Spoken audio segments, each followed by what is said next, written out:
ትልቁ ስተትሽ ምን እንደሆነ ታውቂያለሽ? ገና ከመጀመሪያው ስትተዋወቁ የፍቅር ጥያቄ ሲጠይቅሽ ወይ ኧረ እኔ አልፈልግም እንደዚህ ያለ ነገር አይነካካኝም፣ ከፈለክ ወንድሜ ትሆናለህ፣ ወንድም ግን እፈልጋለሁ ምናምን ብለሽ ትቢት ታስይዋለሽ።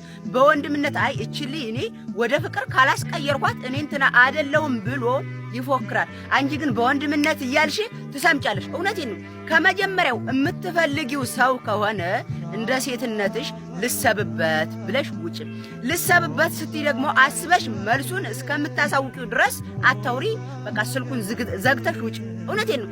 በወንድምነት ምናምን ብለሽ ትቢት ታስይዋለሽ። ከዛ እሱ ዓላማው አንቺን ማጥመድ ነው። ኋላ ፍቅር ያለው ስትይ ምን ነበር ያልሽኝ ብሎ ከመጀመሪያው መልስ ይሰጥሻል።